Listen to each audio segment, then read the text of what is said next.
1971 সালে যুদ্ধে গেলাম, সেই কারণটাই আজকে আপনাদের সামনে আমাকে এনে দাঁড় করিয়েছে। দোকান মালিককে গুলি করে বুক ঝাঁঝরা করে দিলেন শীর্ষ সন্ত্রাসী জাহাঙ্গীর। কাগজ দেখাইলো আপনার গাতে এই জিনিস দেওয়ান যাইব না, ওইটুকু বিবেক বিবেচনা আল্লাহ আমারে দিছে। তো সেখানে দেখলাম যে শুধুমাত্র মেয়েরা আক্রান্ত হচ্ছে তা না, ছেলেরাও হচ্ছে। আমি কিন্তু তোরে ভালোবাসছি। কেন আমার জন্য আমার পরিবারের সব কয়টা লোক বিপদে পড়বে?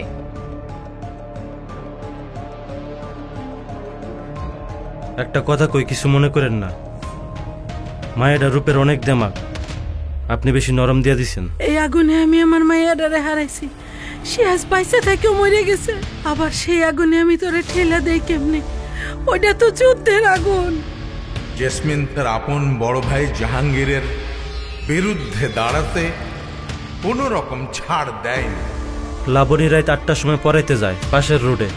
ও পড়ানো শেষ করে যখন আইব তখন ঠিক 9:30 কি 10টা বাজবো। তখন রাস্তাটা পুরো ফাঁকা থাকে।